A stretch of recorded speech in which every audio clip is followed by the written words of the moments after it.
আসসালামু আলাইকুম, সবাই কেমন আছেন? আশা করছি অনেক ভালো। আলহামদুলিল্লাহি রব্বিল আলামিন, আপনাদের দোয়া আল্লাহর অশেষ রহমতে আমিও ভালো আছি, সুস্থ আছি। তো যে যেখান থেকে ভিডিওটা দেখছেন প্লিজ একটি কমেন্টে জানাবেন, আর ভিডিওটা ভালো লাগলে একটি লাইক করবেন। আর যারা আমার চ্যানেলে নতুন আছেন প্লিজ আমার চ্যানেলটা সাবস্ক্রাইব করবেন, আর যারা করেছেন তাদেরকে অসংখ্য ধন্যবাদ। তো আজকে ব্লগটা শুরু করলাম দুপুর থেকে, জানি না কতটুকু করতে পারবো। আপনারা দেখলেন একদিন ভিডিও দিতে পারলাম না, আসলেই বিদেশে থাকি, তারপর বিভিন্ন টেনশন সব কিছু মিলাইয়া সবসময় হয়ে ওঠে না, এই আর কি। তো সাথেই থাকুন, দেখতে থাকুন। এখানে দেখেন আমি রান্না করব হচ্ছে কাসকি বিরিয়ানি, তো আরবিয়ানি স্টাইলে। এর জন্য একটি চিকেন নিছি, নিয়ে সুন্দর করে মশলা দিয়ে মাখিয়ে তারপর রেস্টে রেখে দিলাম 1 ঘন্টার মতো। তো এখন রান্না শুরু করব। তো এই রেসিপিটা কিন্তু আমার চ্যানেলে অনেকবার দেওয়া হয়েছে এই চ্যানেলে। তো আপনারা যদি আগের ভিডিওগুলো ফলো করবেন দেখবেন উপরে পিকচার দেওয়া আছে, অবশ্যই পেয়ে যাবেন ইনশাআল্লাহ, যদি কেউ শিখতে চান। আসলে নর্মাল একটা রেসিপি, এটা একদমই সহজ, যে কোনো মানুষই পারবে। তারপর আবার আপনাদেরকে বলে দিলাম। তো এটাও বলে দেই, অনেকে বলেন যে আপু তুমি বলো কিন্তু মশলা এটা সেটা তুমি বলো না, তাহলে এটা আমি বলে দেই। এটার মধ্যে আমি দিছি 2 চামচ পরিমাণ টক দই, আদা রসুন পেস্ট 2 চামচ পরিমাণ, দিয়েছি জিরার গুঁড়ো 2 চামচ পরিমাণ। মশলার যে একটা চামচ থাকে, আপনারা পরিমাণ মতো দিতে পারেন মশলাগুলো। তো আমি মশলাটা আমার পরিমাণ মতো আমি দিছি। তো 2 চামচ জিরার গুঁড়ো, 2 চামচ ধনের গুঁড়ো, আর গরম মশলার গুঁড়ো 2 চামচ, আর হচ্ছে দারচিনির গুঁড়ো আধা চামচ, দিয়েছি একটি লেমন। আর এখানে দেওয়া হয়েছে আরও হচ্ছে এই টমেটো সস 2 চামচ পরিমাণ দিয়ে, এটা লবণ পরিমাণ মতো দিয়ে আর হালকা তেল দিয়ে আমি এটাকে সুন্দর করে মিক্স করে নিছি। দেখেন স্মেলটা এত সুন্দর আসতেছে, আমার কাছে ভালো লাগতেছে অনেক। তো এটার সাথে আমি অ্যাড করব হচ্ছে আলু। এই যে আলুটা আমি কেটে ক্লিন করে রেখে দিছি। আর এখানে হচ্ছে চাল, তো চালটা আমি হালকা বয়লিং করে তারপর মুরগির উপরে দিয়ে দিব। তো চলুন দেখি কিভাবে রান্নাটা করি। তো এইদিকে আমি বসিয়ে দিলাম নর্মাল পাতিলটা। তো পাতিলটা গরম হলেই আমি বাকি রান্নাগুলো কমপ্লিট করব ইনশাআল্লাহ। তো আজকে চাইছিলাম যে শুধু চিকেনটাই বোনা করার জন্য। তো তারপর ম্যাডাম বলতেছে যে রেহানা আজকে তোমার স্যার বাসায় নাই, আর আজকে অনেক দিন হয়ে গেছে খাই না। এদেশে বলে জর্বিয়ান বলে এদেশে, তো জর্বিয়ান বলে ওনাদের দেশের ভাষায় জর্বিয়ান। আর তো আমি এটারে কাচ্চি বিরিয়ানি দিছি, যেহেতু এটার কিছুটা সিস্টেম কাচ্চি বিরিয়ানি আমাদের বাংলাদেশে সেম কাচ্চি বিরিয়ানি। এটা আসলেই আমার একটা জিনিস মনে হলো যে আমি এই কথাটা আপনাদের কাছে রাখতে চাই, আপনারা আমাকে উত্তরটা দিবেন। আমি যদি এই বিরিয়ানিটা বাংলাদেশে একটা বিজনেস হিসাবে যদি আমি করতে চাই, তাহলে কি এটা আমার বাংলাদেশে চলবে কি না? আসলে এটা প্রসেসিংটা আমি অনেকবার এই চ্যানেলে দিছি, দেওয়া আছে, অনেকবার দেওয়া হয়েছে, তাই আমি বারবার দিচ্ছি না, কারণ একটা রেসিপি কতবার দেওয়া যায় একটা চ্যানেলে। তো যখন আমি মমেনাদের সাথে ছিলাম তখন দেওয়া হয়েছে ফুল রেসিপি, কয়েকবারই দেওয়া আছে। তো এটা যে আমি রান্না করতেছি এটার স্টাইলটা আসলেই শেষের দিকে আপনাদেরকে আরও কিছু বলবো আমি ইনশাআল্লাহ। তো এই কাচ্চি বিরিয়ানিটা যখন আমি রান্না করি, মানে প্রসেসটা আমার কাছে মনে হয় সেম বাংলাদেশের মতোই, কিন্তু এটার মধ্যে কোনো ধরনের মরিচের গুঁড়ো নাই, কোনো কিছু মরিচ বলতে নাই, যেহেতু ওনারা মরিচটা একদমই পছন্দ করে না। মানে সব ক্ষেত্রে না, কিছু কিছু ক্ষেত্রে যেহেতু এটা মেয়েরা খাবে তার জন্য। তো আমি বাগার দিয়ে বসিয়ে দিলাম, আপনারা দেখলেন। এখন দিয়ে দিলাম আলুগুলো, কারণ চিকেন ও আলু দুইটাই সময় লাগবে একটু, তো এই আর কি। তো এখানে আলুগুলো, আরও যদি ছোট ছোট আলু হয় আমার কাছে ভালো লাগে, ছোট আলুগুলো একটা করে দিলেই হয়ে যায়। আর এখানে যেহেতু বড় বড়, তো আমি কেটে নিছি।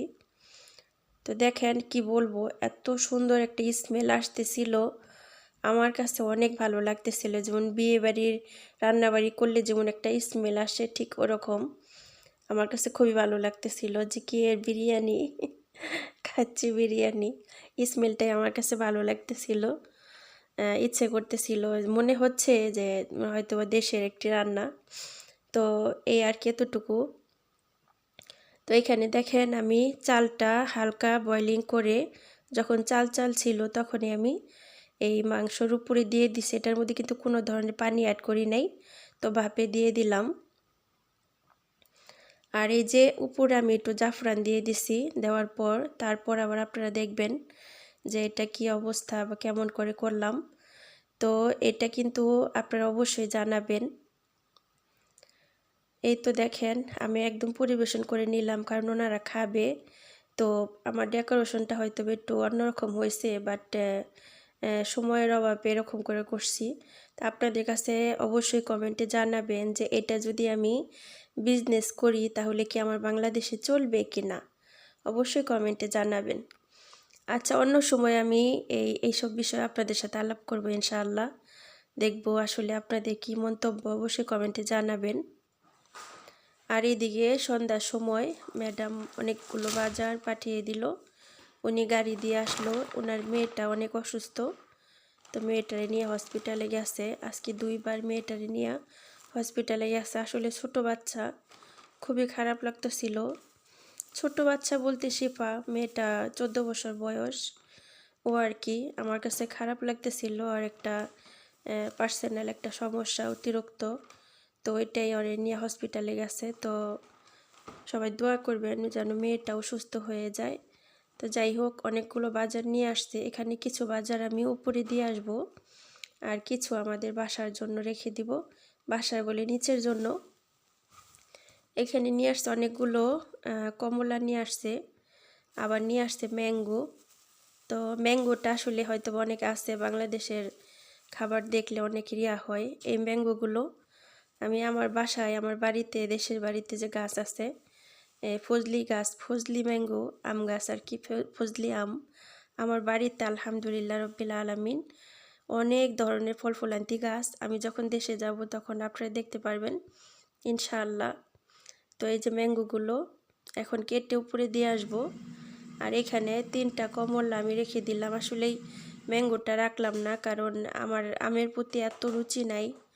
অনেক ফল ফলান্তি আছে, যেমন কাঁঠাল, আম, কাঁচা আম আমার কাছে ভালো লাগে। এই আচার টাচার, তারপর মরিচ টরিচ দিয়ে মাখানো ভালো লাগে। আর দেশে যখন ছিলাম তখন ঘর ভর্তি আম থাকছে, কিন্তু আম পড়ছে, কিন্তু আমি খাইনি সহজে। ওই যে ওর আব্বু যখন একটু খাইতে চাইছে তখন সাথে বৈশা খাওয়াইছে যে রান্না একটু খাও। আর আপনাদের ভাইয়া, আমার মেয়েরা অনেক পছন্দ করে আম, মাশাআল্লাহ তাবারাকাল্লাহ। সবাইকে অনেক মিস করি, আমার হাজব্যান্ডও বাহিরে থাকে। আলহামদুলিল্লাহ রব্বিল আলামিন, আল্লাহ যেন ওনাদের সবাইকে ভালো রাখে, সুস্থ রাখে, দোয়া করি। আর এইদিকে আমি সকালের জন্য এই মুরটো ডেল্লা বলে এটা, তো এটা আমি এভাবে পাতলা পাতলা করে কেটে নিয়েছিলাম। তো আগে ওনারা দিয়ে চাকু দিয়ে কাটতো মোটা মোটা করে। তো আমি একদিন বললাম যে এখানে এটা মোটা করে না কেটে পাতলা করে কাটলে এটার আয়ও হবে, তারপর ভালোও লাগবে। তো ম্যাডাম বললো অনেক সুন্দর আইডিয়া, তাহলে তুমি পাতলা করেই কাটো, এভাবে কাটলে আর কি আয় হয়। আর যদি পুরোটা যদি চাকু দিয়ে কাটতে যাই তাহলে এটা 1 সপ্তাহ যায় না, শেষ হয়ে যায়। আর এটা অতিরিক্ত খাওয়াও নাকি ভালো না। তো আমি এটাই করলাম যে অল্প অল্প করে খাওয়া হোক, অর্ধেকটা করলাম আর অর্ধেকটা এখন না, আমি এটা সুন্দর করে লাইলন দিয়ে পেঁচিয়ে ফ্রিজে রেখে দিব। তারপর যখন সময় হবে তখন আবার কাটবো। তো এই আর কি। তো এখন চলে যাব রাতের রান্নায়। এখানে আমি রান্না করতেছিলাম, সেটা হচ্ছে নুডলস রান্না করতেছিলাম। আসলে আমাদের বাসায় প্রায় টাইমে আমি নুডলসটা, এখানে আজকে পেঁয়াজটা একটু বেশি ভাজা হয়ে গেছে, কারণ কাজ করতেছিলাম আরেকটা, ওই ফাঁকে আর কি পেঁয়াজটাও ভাজা বেশি হয়ে গেছে। তো নুডলসটা আমাদের বাসায় সবাই অনেক পছন্দ করে, মেয়েরা, তারপর আমার স্যার ম্যাডাম সবাই পছন্দ করে আলহামদুলিল্লাহ রব্বিল আলামিন। তো এই আর কি, রাতে নুডলসটা রান্না করলে আমার কাজটা একটু কমপ্লিট হবে। তো তো কালকে আপনারা দেখছেন আমি ভিডিও দিতে পারি নাই। আমি কি বলবো, শরীরটা ইদানিং অনেক খারাপ যাচ্ছে, জানি না কেন। এই কালকে আমার হঠাৎ করে প্রেশার উঠে, আমি একদম প্রেশার উঠছে নাকি প্রেশার কমছে আমি তাও বুঝি না। আমার এই প্রথম এখানে আসার পর প্রেশার দেখা দেয়। ঘাড়ের রকটক ব্যথা, শৈলাত ধরে কামে, শরীর হাত পা থরথরায় কাঁপে। আমার মনে হয় যে আমার মানে কলিজাটাও কাঁপে, এরকম লাগে। মানে আমি তারপর রোজা ছিলাম, হঠাৎ করে এরকম। তারপর বাড়িতে অনেক কাজকর্ম করছি, করার পর থেকে আমি আর দাঁড়াইতে পারি না। যেই সন্ধ্যারে আমি কোনো মতো ইফতারটা করছি, করার পর থেকে আমার যেমন অতিরিক্ত খারাপ লাগতেছিল। তো কিসের মোবাইল, কিসের এদিক ওইদিক, কোথাও একটু মেয়ের সাথে একটু কথা বললাম, একটু দেখলাম। তারপর থেকে হঠাৎ করে মনে হইলো যে যদি এখন একটা কিছু হয়ে যায়, হ্যাঁ, কিচ্ছু করার নেই।